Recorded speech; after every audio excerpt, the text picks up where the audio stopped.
Hey y'all, my name's Taylor. Welcome back to my channel, or welcome if you're new. So it's been a while since I've done a YouTube video, and that's because if you didn't know, I had a baby back in April. She and I are both doing very well. We are coming out of the fourth trimester, is what they call it. It was very challenging, but very rewarding at the same time. But I am getting used to the new normal, hopefully.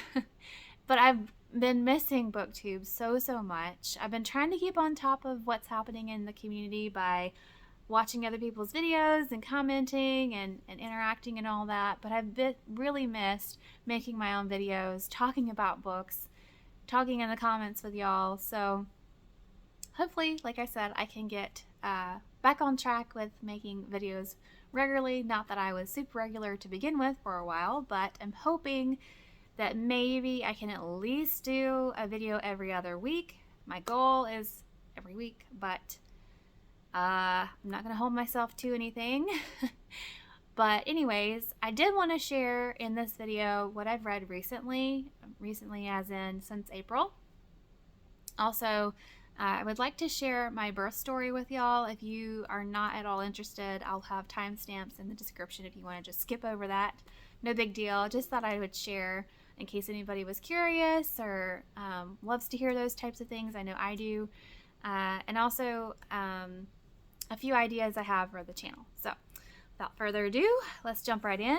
So I'll start off with my birth story. So like I said, my daughter was born in April, and I won't share anything too specific about her for safety reasons, because safety and privacy reasons. That was a discussion and decision that my husband and I made. He is very anti-social media in general, so I can respect that. So just for our privacy, we're not going to share anything specific about her.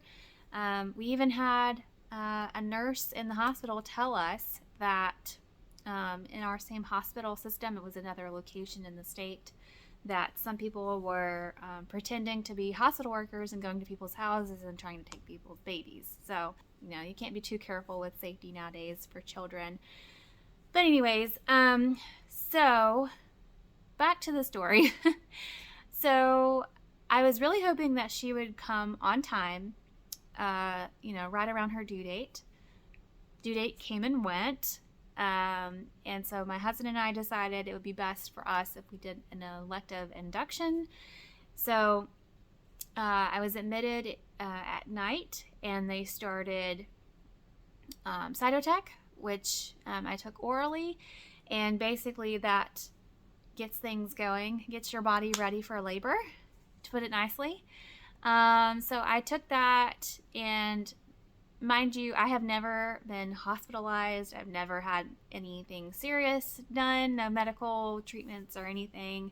Never even had a broken bone. So I really don't like medical things. Like, that was one type of field I knew I did not want to go into, was anything medical. I could immediately nix that off the list because it's just, I'm very squeamish and I don't like the doctor or anything like that. So keep in mind, like, this is kind of, I'm out of my comfort zone here. So the first night I pulled my first ever all-nighter. Didn't even pull an all-nighter in college, but I did in the hospital because, I don't know, the nerves, the nurses coming in every 5 seconds.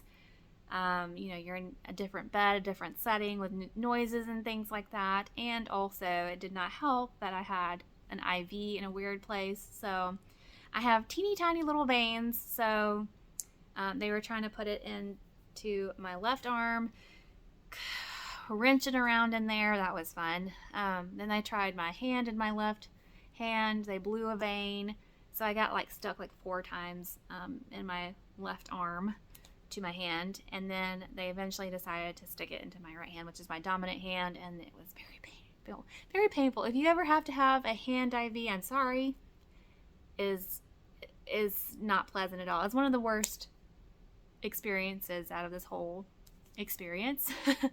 So I couldn't maneuver very well. It hurt to lay on. I usually lay on my hand when I go to sleep. Just couldn't get comfortable. So then morning comes, and they started me on Pitocin, which is what starts your contractions. And I didn't really feel anything for a while. My doctor decided to put a Foley bulb in, which is a silicone bulb that they fill.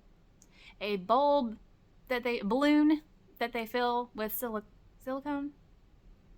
Saline. That's the other S word. Saline. Oh my goodness. And then if you reach a certain point, then it's supposed to fall out. So it's supposed to help you dilate. So that got put in and came out several hours later.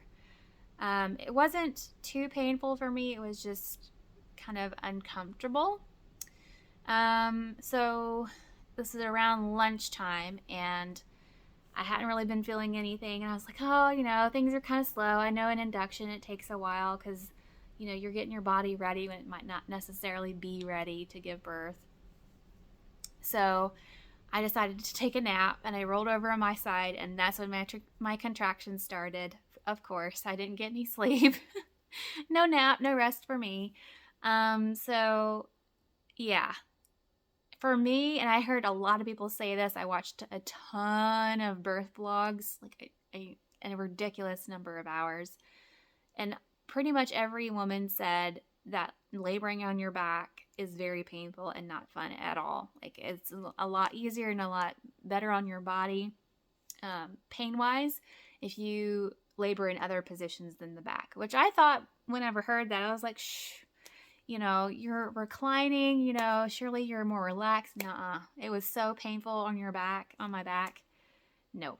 I had to get up and do different positions and things like that. So things were going really well. I was coping. I had the yoga ball. I was standing. I was watching TV, watching a movie that I knew very well, like line for line, like a comfort movie. I was watching that. I had combs that I was counter pressure, was squeezing both of those. So I was going really well.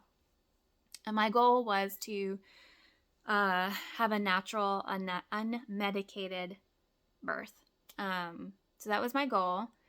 And I think I was coping pretty well. Highly recommend counter pressure applied by your husband, because that on my hips and back and things, so that helped me a ton. I don't think I could have gone as far as I did without his help. But anyways, going into this, people ask you what your birth plan is, and I had always said I want to try a natural, unmedicated vaginal birth, but if something happens, it happens. What is most important is that, we have a healthy baby at the end of all this. So my strong hope was to have that, but I was not set in stone about it. I really didn't want a C-section at all. I didn't want, keep in mind, the medical thing. So, the doctor comes in and asks if he could break my water, and I said, yes, let's get this show on the road. I would rather not be in pain longer than necessary. When your water breaks, things are supposed to pick up a good bit. So I told him to go ahead and go for it. So I'm laying on my back, and I'm contracting the entire time, trying to keep still. It's not a fun time. It's the strangest, weirdest sensation when that happens. But while he's down there, he was like, well, I want to check on something. I'm going to ask the nurse to get the ultrasound. So meanwhile, I'm like, okay, I'm still contracting during this time. So he gets the ultrasound. He's like, so I've only seen this twice in my career. One time was in med school, and he's like late 30s, early 40s. And he's like, your baby is breech. So in between, when he put the Foley bulb in when I was 2 centimeters, he said he felt her nose. In between then, 2 centimeters, to now it's 6 centimeters when he broke my water. She had flipped completely. And I was like, later on, I was like, I had literally said to my husband, I feel her moving while I'm contracting. And we just didn't know how much she was moving. She said, nope, you're not going to get me out of here. So when the doctor delivered that news to me, that was the one thing that I did not want to happen. So as soon as he finished his statement, I was hit with a big contraction. So I didn't really get to process it until the pain passed.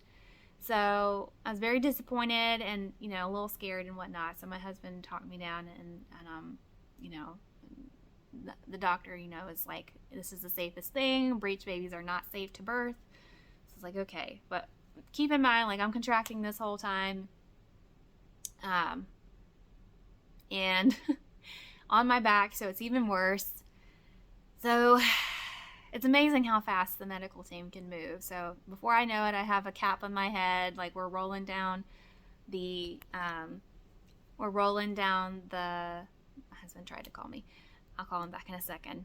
Need to finish my story. We're rolling down the hallway and I'm in agony. And I was thinking to myself, I really hope I don't scare the other moms in this hallway. I'm trying to keep quiet, but I wasn't full on screaming or anything. But yeah, I was just not a fun time. So we get into the emergency room, operating room. And they took a while to bring my husband back there. And I was like, is my husband coming? And I'm shaking uncontrollably this whole time. Like, I get the shakes anyway when I'm super nervous. But I think it was also the medication and all that. So, yeah. So, I guess because I was on medication and I was just not in the right state of mind, they asked me if I wanted to watch. And I feel so dumb for saying this because I thought they meant, do you want to watch the surgery? And I was like, no, I don't want to watch the surgery. I don't want to see that happening. But they meant, do you want to see them pull her out, like show her above the curtain? Which if I'd known then what I know now, I would have said yes. But they did walk her around and show her to us. And she's just the cutest thing. Very compact. Like, it's amazing how tight they can get those blankets. She has very chubby cheeks, healthy, 7 pounds, 14 ounces. And so yeah, that's my birth story. There were some other things that happened in the hospital that I'm not going to get into right now, but like I said, the end goal was met. We have a healthy, happy baby. And I think I handled it a lot better now as a Christian than I would have when I was not a Christian, because that would have been devastating to me. Very traumatic. It was very hard, very difficult. The recovery process is painful and not fun, but I felt safe and it was in God's hands and things like that. And so he blessed us with, the best possible situation that could have happened and a healthy child. So yeah, so I just wanted to share that in case that might be helpful for anybody to know. The doctor, the next day, they do 24-hour shifts, so the doctor switched the next day.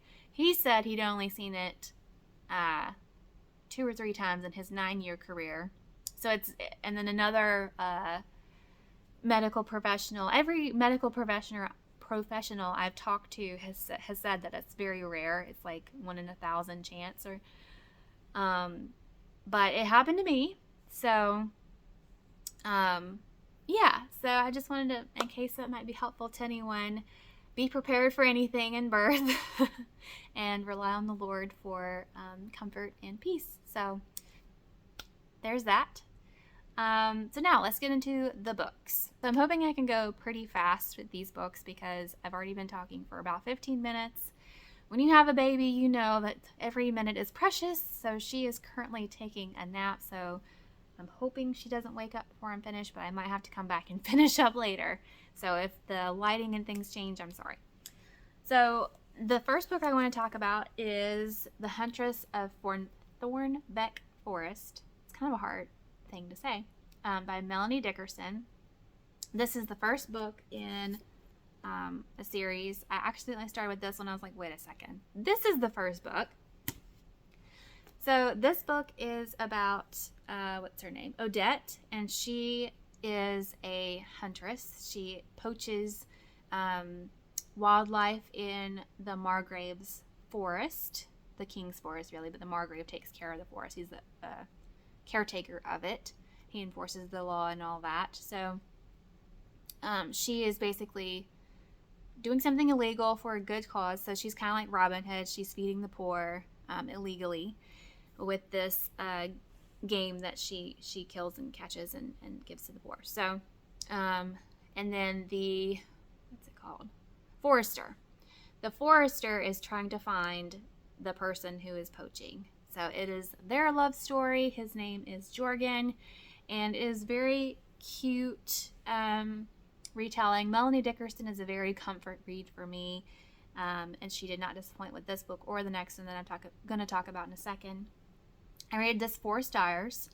It also has, in addition to Robin Hood vibes, it has a little bit of the Swan Princess vibes as well, with her name Odette and some other things that are a little bit spoilery, so I won't mention what they are exactly. But it was really heartwarming to see Odette's care of the poor, and then her journey of learning to not take things into her own hands and to rely on God instead. So very much enjoyed this one. The second book I want to talk about is The Beautiful Pretender, which is the next book to that one. This one is about the Margrave and his love story. So he is kind of has beastly characteristics. So this is like a Beauty and the Beast loose retelling, or follows the same storyline kind of, because he was crippled in an accident. So he is lame and, not very, in his mind, he's not very husband material because he's not attractive or something. So he is told by the king that he has to marry in order to establish an alliance and make the area strong for the kingdom. So some invitations are sent out, and it's also kind of got Cinderella vibes too, because all of these noble women have to come and basically, kind of like The Bachelor, I guess. I don't watch The Bachelor, I never have, but that same concept of he's trying to get to know these women and pick a wife while they're staying there, and they're going to balls and things like that. So the lady in this one, her name is Evelina, I think is how you pronounce it. She actually takes the place of her mistress because her mistress decides that she doesn't want to go, and she runs away with her lover. So Evelina goes in her place to avoid scandal for her master, and not to offend the Margrave and the king and all that. So she goes in her stead and tries to not have the Margrave fall in love with her, but things happen, that way. We all know what's going to happen. So yeah, I rated this one 3.5. Let's see. I think it was a good story. I just liked the Huntress book a little bit better. There is the wolf scene in this one, which was fun, but yeah, enjoyed this one. Wistress. This has been absolutely everywhere, and I felt like I was the last person to read it. Chrissy so very, very kindly gifted this to me. So thank you again, Chrissy, for this book. The hype around this book, oh my goodness. I rated it 4 stars. It will always hold a special place in my heart because I actually brought it with me into the hospital for my elective induction. So there's even a picture of me with this book as I'm laying in the hospital bed. So fun times. But let's see. So this book is about Mirth. I don't know how to pronounce that. She has a talent. a lot of people in this world have talents which are kind of like gifts, they have different abilities. And hers is that she can produce wishes when she cries. So a tear is a wish. And that turns out to be a very devastating and difficult power, because she ends up messing up and getting cursed. So her last tear will be the death of her. So it is her journey to break her curse, find a way out of it, and along the way she meets a dashing man. His name is Bastian, and his gift is very, very cool, and I wish that I had this gift, because it would be oh so helpful right now when I have a baby. But he can stop time with a snap of his fingers, and when that would just be great. There is a part in here where there are trials that you have to go through in order to potentially get a talent, and those were very interesting to read about. The only thing that I felt like the love story was a little bit rushed to me, but I did enjoy it very much overall, and I think it is worth the hype. It was a very fun time, and the ending, maybe there might be a sequel, who knows, but I don't know how Nadine can build off of that, like what else she could write about, but it is kind of an open-ended conclusion. So you can use your imagination, I suppose, but I like endings that have a final. If it's going to be a final book, I just want to know what happens completely. But if we get a second one, I'm not complaining. So it's the next day. That was as far as I could get. I figured that would happen. And it might happen again, to be honest, but sorry for the change. Hopefully it wasn't too jarring, but I'm going to continue and share my thoughts on the rest of these books. So, the next book I read was Come Back to Me by Jody Headland. It is the first book in the Waters of Time series. I gave it 3 stars. It is about Marion, and she is a scientist, and she learns that her father is in a coma. Her father had been doing some research on holy water and how it can, some particular holy water can be traced back to the tree of life and has magical healing properties. And I don't want to say magical, but healing properties that can completely heal someone. But for someone who ingests it that is healthy and completely normal, it makes them go back in time. So she learns that her father was correct, and she ends up ingesting some holy water herself and ends up getting sent back in time to medieval times. And so the book is basically a trope on marriage of convenience, because the medieval time period is not the safest place for women. It's not a good time for women. And so to protect her, she ends up marrying this guy named William. And it is their love story. So she has to make the choice of if she's going to stay in medieval times or go back in time to be with her family, because she does have a sister, and that's the whole reason why her father was doing this research, to save her sister's life, because she has an incurable disease that also killed her mother. So I gave it 3 stars. The time traveling aspect of this story is very unique. I've never heard anything like it before. It was very, it tried to be based on biblical, Christian components. I don't want to say biblical, but like it was from the tree of life is the whole reason she could do this. So never heard of that before, but I don't know if it completely made sense to me, because a person who ingests the holy water, their body in that present time stays there and is put in like a coma while they're being sent back in time. And if you don't drink enough holy water, you get like a vision sent, and if you don't drink the water by a certain time, you can die. If you die in the past, then your present body can die. It was kind of confusing, all of that, and I just didn't know if it made sense. The next two books I want to talk about are part of the Annie Peterson series by Colleen Coble. The first book is this one, Edge of Dusk. The second one is Dark of Night. And I picked up these because Oshina and Amanda really raved about them, and I really wanted to get my hands on Christian romantic suspense thriller type books, and it was available on Hoopla. Highly recommend the audiobooks, by the way. They were very, very good.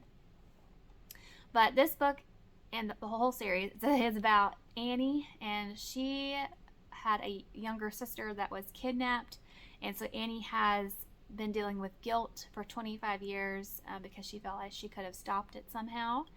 And she's never been able to find her sister. There was never a body or any news or anything, so she's still searching for her sister. She also is a widow and a single mom to, I think she's like 11 or 12, to a little girl. And she, in addition to her law enforcement ranger job, she also takes care of her family's resort, because her parents recently died along with her husband in a boating accident, so she's got a lot on her plate. And then on top of that, her ex-fiance is in town, and there's all kinds of drama with that. So there's a lot going on in these books. It's very fast-paced and lots of different stories happening at once, but it is not hard to follow. It kind of all weaves together, and you slowly get more information as you go through the series. I gave both books 4 stars, solid 4 stars, very much enjoyed them. They are set in the summer, so it's a great summer read, especially since the resort setting, like talking about fishing and boating and all that, so it was very like summer camp feeling. And yeah, so I really can't wait for the third book. It just came out early July, so I'm waiting on it to come out on Hoopla so I can listen to it, but I'm very much an anticipated read for sure. Alright, The Swindler's Daughter by Stephania H. McGee. And I can't remember where I saw this one, but it was on the new release shelf at my library, and I was like, I'll just give it a try. I hadn't really heard too much about it. It is about a young woman who, all her life, she thought her father was married to her mother and had passed away. Lo and behold, he was alive the whole time, and now she gets news that he has died and left her some property in Georgia. And so her mother is very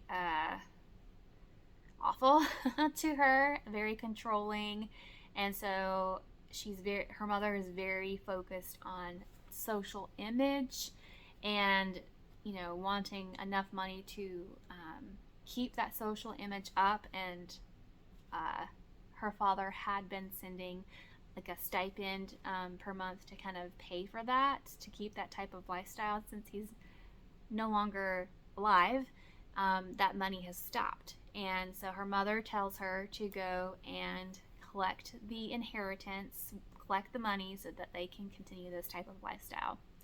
So her name is Lillian, and she goes, I should have said that to begin with. Lillian goes on her own to this town where her father left her a house and his estate and his business, his part of a business. And so she shows up at this house, and they're like, there's people living there. And they're like, no, this is our house. So she has to figure out what in the world is going on. There's something not quite right about her father's business. She slowly uncovers the truth. As you can tell from the title, he probably was not involved in some legal activities. So I gave this book 3 stars. I think it loosely has the enemies to lovers trope, because the people that are living in her house, one of them, his name is Jonah, he was supposed to buy the house from the family, and nobody knew about this daughter that has inherited everything. So it ruined all his plans. So he has some hard feelings about it against Lillian, and they butt heads for a while. And enemies to lovers is not my favorite trope at all. It's one of my least favorites, so maybe that's why I didn't like it as much. And also Jonah's character, he's kind of like, he blames himself a little bit too much, in my opinion, because there was a fire, and that's why his family is staying in this house, and he blames himself for the fire. And like, my guy, that was not your fault. And also his mother, oh my goodness, her name's Melanie. She was the person that Lillian meets when she goes to this house, and she's like, I don't know, maybe it was just the audiobook's portrayal of it, but she was very like, well, you're not getting this house. This is not the plan. And it was like, over time, I did grow to like her character, but in the very beginning, I was like, who is this woman? Like, this is not your house. I'm sorry, but the law says this is her house because she inherited it. Like, but over time, Melanie becomes a very strong Christian character, and she really believes in God's plan, and really becomes like a mother to Lillian. And it's almost like she was two different characters. Like, the character that met her in the beginning was very, to me, standoffish and really rude, compared to a very devoted Christian as the story went on. So it was kind of, to me, kind of unsettling, like the 360 flip for that particular character. The next book I read was The Words We Lost by Nicole Deese, and it has been everywhere because it has been a new release. And just look at the cover. It's just so stinking cute with its little anchor and the compass, not cross, compass. Just has a lot of summer vibes to me, and Nicole Deese is one of the few authors that I have rated a contemporary romance 5 stars. So I thought I would try her new release, and I rated it 4 stars. I very much enjoyed it. It is about Ingrid, and she is dealing with the loss of her best friend. Her best friend is named Cece, and she was a best-selling author, and her last book was never published. It is a lost manuscript, and so there's that aspect to it. But Ingrid has been dealing with the loss very, very hard, and she is an editor, and she now has the trouble of, when she starts to read, it's like her mind goes blank and she can't concentrate. So that's not good for an editor job. So she's been trying to kind of get by for about a year now, and her supervisor at the beginning of this book realizes that's what's happening, and sends her on a mission to find this missing manuscript so that it can be published. Meanwhile, her ex-boyfriend comes into the picture. He is Cece's cousin, and there was something that happened in the past that made them break up, and so there's very much animosity going on. But Cece has left them something, and she has tasked them with a mission together, with probably the ulterior motive of getting them together, which they are, at least on Ingrid's side, very much opposed to because of what has happened. So there are definitely some trigger warnings in this book that I want people to be aware of. Definitely grief, addiction, and child neglect.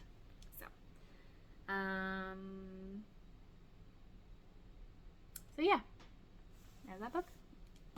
Alright, so I have an unpopular opinion. Actually, this is probably one of 2 in this video. And that is about Memory Lane by Becky Wade. And I feel bad about my opinion for this, because Becky Wade, I won an audiobook. She had a giveaway on her Instagram, and I won it, but I ended up giving this book 2 stars. And the reason for that is because I felt like this book kind of, there was a continuum of Christian fiction to clean romance. I felt like it was more clean romance. Like, it should have been marketed more clean romance.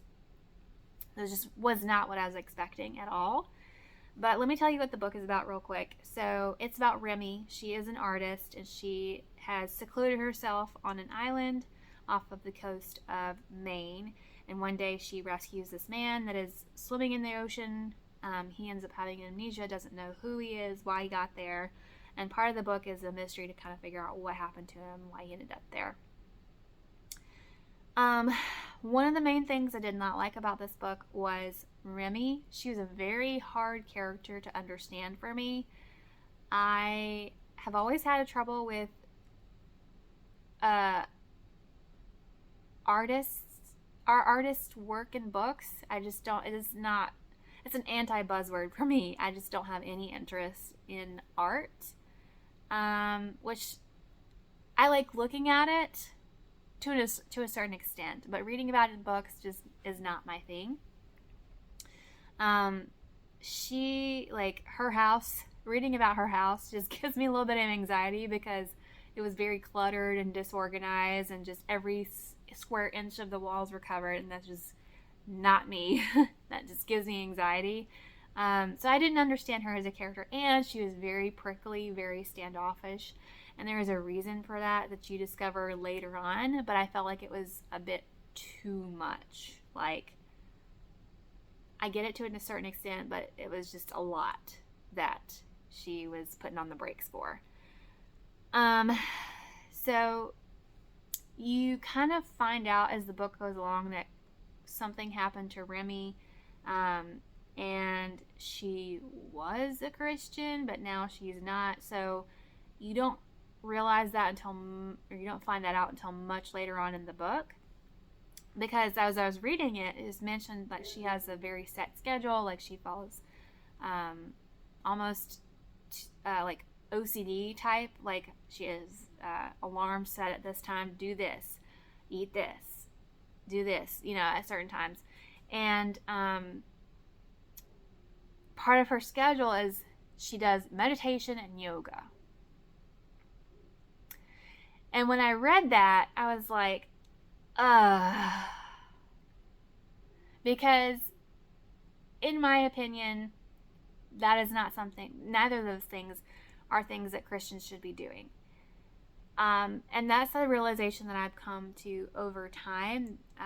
In the beginning of my walk, I would not have said that, but I've learned over time that yoga in particular, it's very internal based, so the meditation part of it is not biblical at all. It's very anti-Christian because you are very in your own center and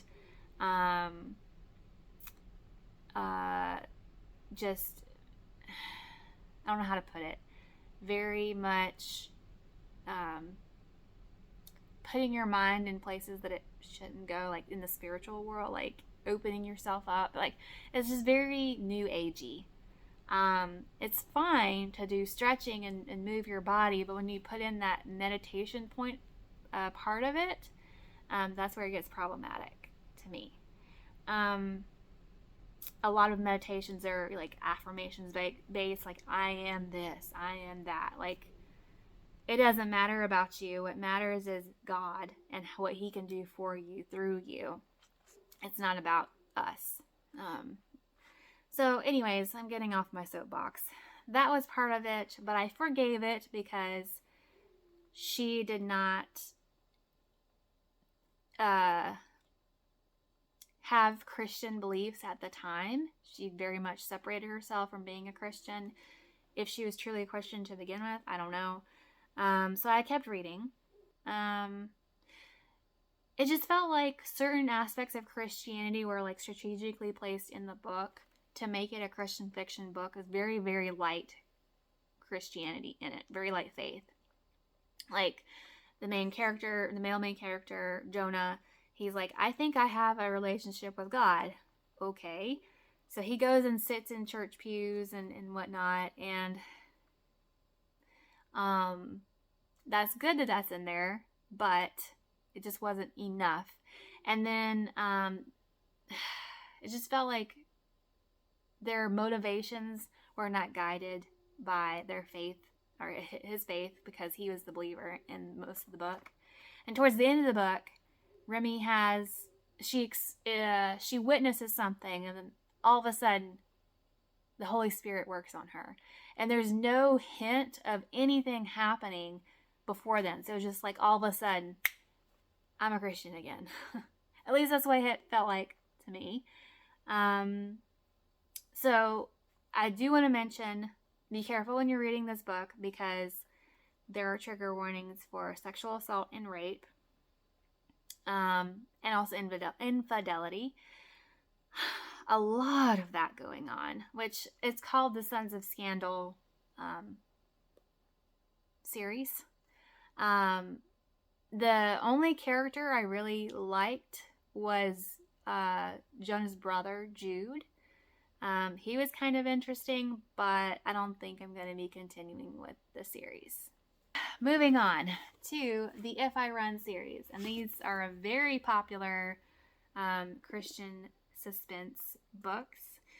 It's about Casey, and she finds her friend's body, and she goes on the run because she thinks that she's going to she's going to be framed for his murder. And so the series is her journey of evading the law and kind of figuring out how to clear her name. And along the way, the man that is hired as a private investigator, he doesn't meet her for the longest time, but like they have interactions, and that's all I'm gonna say. So I really liked, the first book, If I Run. I gave it 5 stars. I gave If I'm Found 4 stars, which is the second book, and then the third book, If I Stay, I think that's what it's called, I gave it 4 stars as well. Let's see. Very interesting.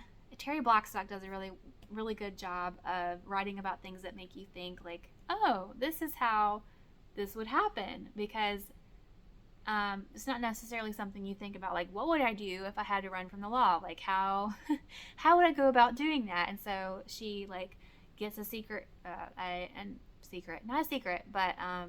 new identity, getting hair dye, cutting her hair, all the things. So that was really interesting to read about. Let's see. I don't know if some things were completely realistic, like if you could actually get away with all this, but it was fun to read about just the same. Let's see. There are the male main character. Oh gosh, Dylan. His name is Dylan. He is a war veteran, and so there was portrayal of PTSD and military.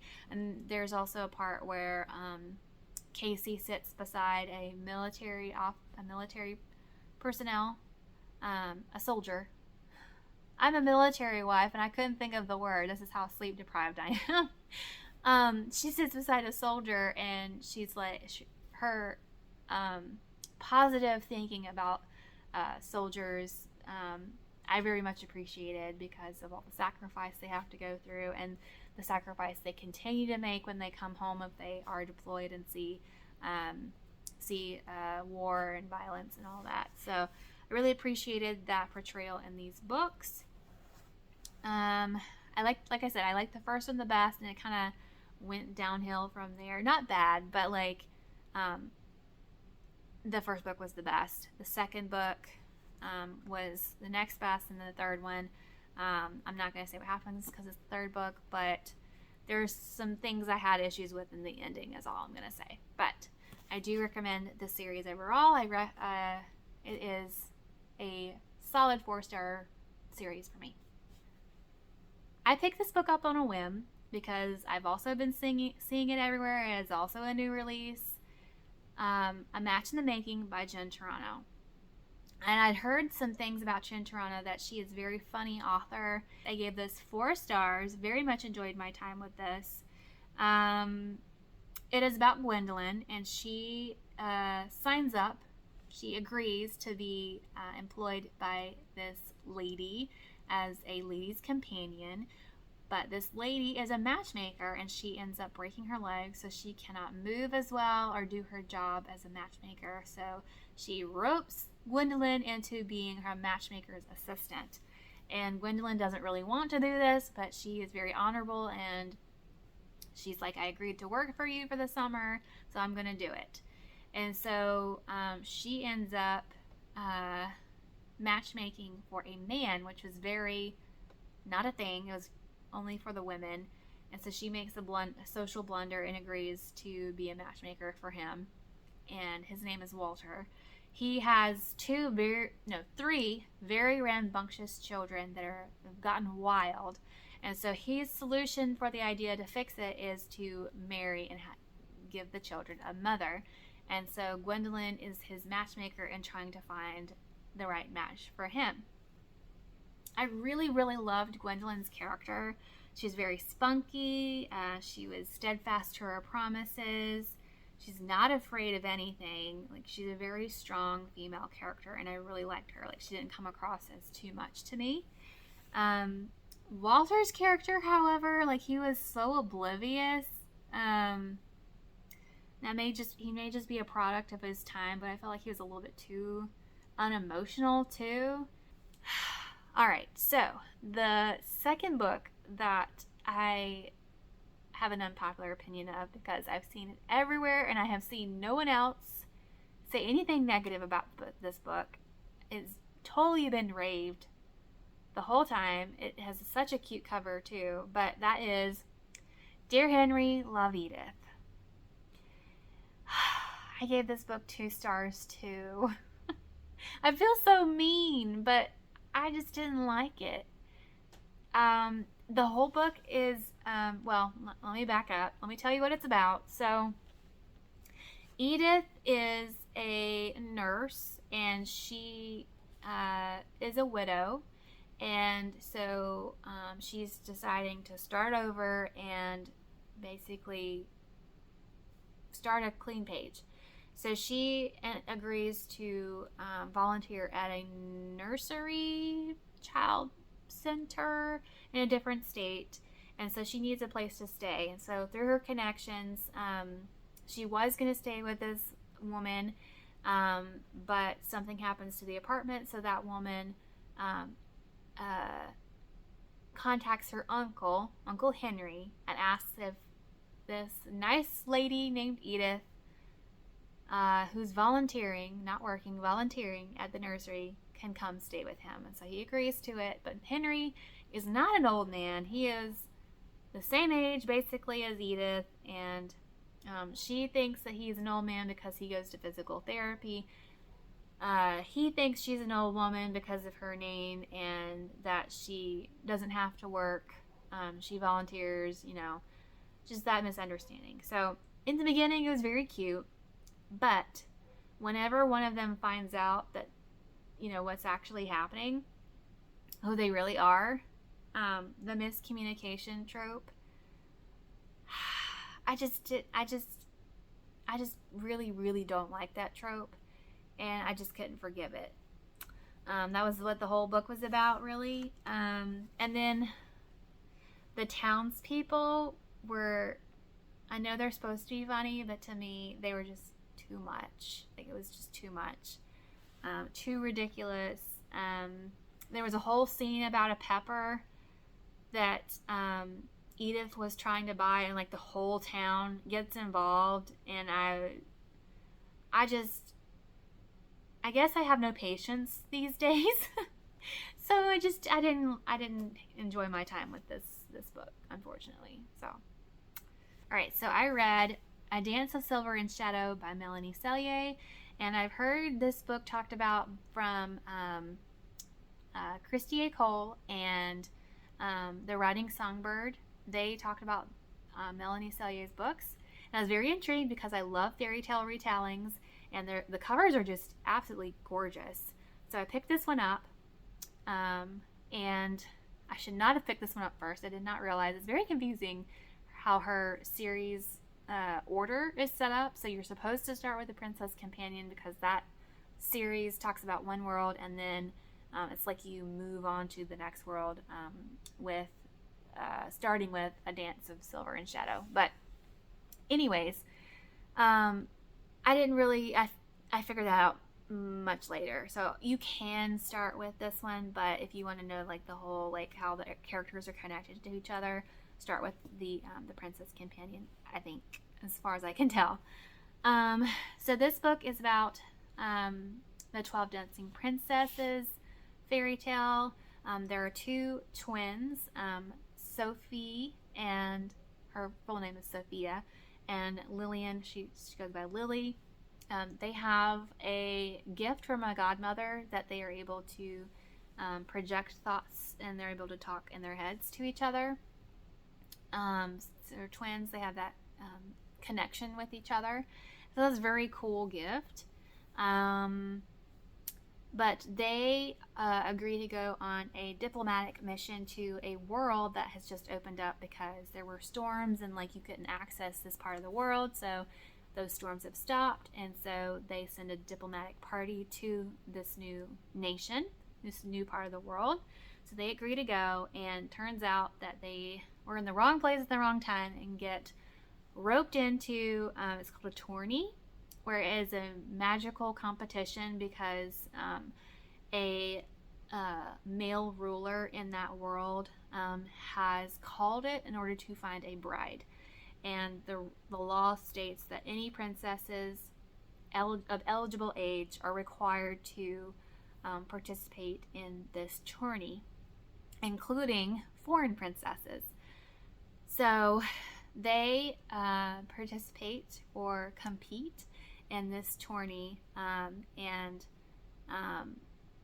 the tourney is designed to pick the perfect bride because it magically matches the tasks with the prospective groom's personality. So it was such a neat world to read about. I loved to read about the tourney itself. It was very interesting. It kind of reminded me a mix of Alice in Wonderland and Narnia type vibes. I very much enjoyed both sisters' characters. They were very solid characters in my opinion. Very good character. Like Lily is very protective of her sister Sophie. I will say it was kind of, I read this book via audio. The audiobooks I do highly recommend. The narrator has a British accent. She does very well for a single narrator. But it was kind of hard to keep up with who was who because of all the characters. I mean, there's at least 12 princesses, so it's kind of hard to keep up with who was who. But other than that, I very much enjoyed my time. You can also see the setup for Beauty and the Beast, Little Mermaid, and Snow White as future stories. I also read the second book in that series, A Tale of Beauty and Beast. I have to be very, very intentional about saying that because it Beauty and the Beast, but it's you can tell what it's about, and I'm not going to say much more than that because it's spoilery for the first book, but I rated it 4 stars. I didn't like it as much as the first book, but it was still a really good time. I also read the third book in the series, and by this point I had figured out there was a whole series before this, but anywho, the third book is A Crown of Snow and Ice, a retelling of the Snow Queen. This one, I didn't like it as much. It was still, it was an easy, fairy tale read. It just didn't mesh as well for me, so I gave it 3 stars. The last book I want to talk about is probably my favorite book of the year so far, and it was such a surprise. And I read this book from Bethany from Bethany Brings Books. Her suggestion, she talks so well about this book, and that is The Lady and the Lionheart by Joanne Bischoff. I think that's how you pronounce it. It's a circus book, and I hate circus books. It is definitely an anti-buzzword for me. Can't stand them. There's just so much animal cruelty that goes on with them. I don't like the palm reading and, you know, the gawking at people's bodies and just that whole thing. I just don't like them. So I heard her talk about it, and she was talking about like the faith component of it, faith aspects of it, and I was like, even though it's a circus book, and I even asked her, I commented on her video, I was like, is there a lot of circus stuff in this book? And she's like, yeah, but it's worth a try. So I trusted her, and I tried it, and oh my goodness, it was an absolute beautiful read. So it is about Ella. She is an aspiring nurse. She's working at a hospital. She has no experience, didn't finish her education. And so she works as basically like a scullery maid type of thing, but somehow she gets roped into taking care of an infant who comes in with this man. This man's carrying this sick infant, and nobody else has time to deal with them, so she ends up taking care of them. And there's a stigma with the man because he is dressed weirdly for the time. Turns out he's with a circus, so there's the stigma against him and not being able to pay and all that. So his name is Charlie Lionheart, and the baby's name is Holland. And so Holland is very sick, and so she takes care of the baby. And let me just tell you, Holland's character, even though she's a baby, she's so well written too. And I don't know, it's just because I'm a new mom. I have an infant right now myself, but my heart went out to her when she was sick, and talking about how like her symptoms and all that. And I was like, oh, the baby. I just want to hug the baby. I was almost getting emotional about it. Like, oh my gosh, my hormones. But anyways, she was a gem of a character, even though she was just a baby, very cuddly and sweet. And so Charlie is a tamer of lions, 3 lions. And so he has a very unconventional approach to taking care of the lions. He's very treats them almost as equals, and like is very careful about how he interacts with them, and it's just very humane. I just love Charlie's character. Like, he is absolutely beautifully written. He's such a kind soul. He doesn't start off that way, at least from the surface, because well, you find out later on there's a reason for that. It's mainly as a result of him being a part of the circus. Like, they don't really interact much with the outside world, so that's part of the reason. And then also he's trying to protect himself from getting in trouble, because he's under contract and he's not supposed to be interacting with Ella. But I mean, Holland is not his biological child. It's his sister's child who died, and so he takes her in, and his self-sacrifice for her is just absolutely breathtaking and awe-inspiring, like what he goes through for her. Ella's character is also well written too. She has a difficult past that throughout the book you see her go through the healing process with Charlie's help, and just her learning God's love. And it's just, I can't say good enough things about this book. And like, it totally blew my mind that this was my experience for a circus book. Like, mind blown.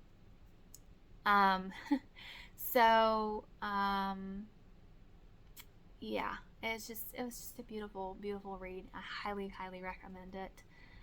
There were, parts about the circus in it, but it was written so well that you can tell, like, it took the fun and beautiful parts of the circus, like the fun parts, but it also is very real about the not so good parts, like the realities of the circus. Like, there were like sideshows where they would show the freaks, and people would gawk and yell and throw things at these people,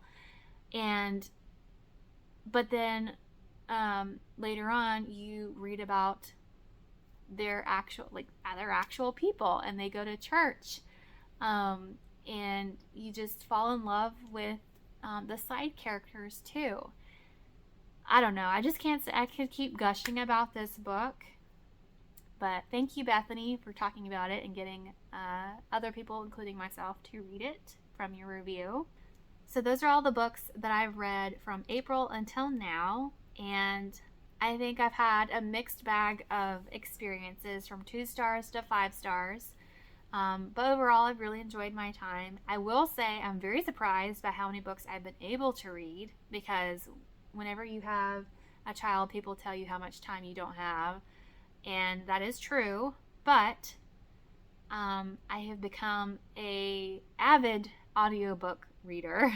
That's basically the only way I can read books nowadays, is through audiobook. So if the audiobook I don't like, I can't read that book at this point. But I basically listen to audiobooks a lot, like while I am feeding my child, just any opportunity where I'm doing something else to try and stay awake. It helps me stay awake. So that's part of the reason why I've been able to get to so many than I usually do. Like, I'm reading more than I ever have, because of my situation right now, which is interesting because I was expecting the opposite. So audiobooks have been a godsend to me because of the entertainment aspect of it, and hopefully being able to participate in BookTube again and being able to stay awake. So I want to talk really quick about my plans. So like I said, I want to try and do more videos on this channel, but I've also been toying with the idea of starting a second channel, dare I say. Do I have the time? No. But I really want to share my experiences and what I've learned as a mom, particularly as a Christian mom, because there aren't as many in that field, I guess you could say, on YouTube. Like, there's some, and I definitely follow them. If you know of any, let me know. But I kind of want to share what I've learned, and that's just my personality. Like, I am a strong believer in knowledge is power, and how we can learn from each other and just have better experiences because of that, and share the love. Because I was watching a lot, like I said, I watched a lot of videos in preparation of having a baby, and I know there's only so much you can do to prepare, but there are some helpful tidbits that you can get through YouTube. And I want, there's, like I said, there's not much of a Christian perspective in that. But there are some things that I've learned that nobody else talked about. So I'm rambling, but that being said, I've thought about starting a second channel or even a blog about Christian new mom parenting. So just an idea. I don't know if I'll get around to it, but it is in my heart to try. Might not be anytime soon, because I want to try and get this channel consistent first before I do anything else, because I have a hard time of putting too much on my plate. So anyways, I didn't want to mention that. But yeah, so let me know in the comments what y'all have read recently, what book you have enjoyed the most. Oh, I did want to say, I almost forgot. It is my 1-year BookTube anniversary. I think I posted my first book. It was my 50 Christian book haul back in June of last year, believe it or not. It feels crazy to me that that was a year ago. It feels like it wasn't a year, but much longer than a year at the same time. I had been planning at that point to be a lot more active on YouTube. I almost feel like I'm cheating saying I've been on BookTube for a year, because I was not active for a year, but time-wise, it's been a year. It's been over a year. I had the best intentions, but then I got pregnant and I felt horrible, and then I had a baby, so there's that. But I know most people do like giveaways and stuff as part of a celebration, so I think I want to do that. So be on the lookout for a future giveaway video. So that is something to look forward to. I know I've been tagged a few times, so I'm hoping to get those out at some point. I have a vlog coming up that I've been filming, and I'm just so excited to be back. So let me know your thoughts in the comments if you had any throughout this video, and I look forward to being involved again. Bye, y'all.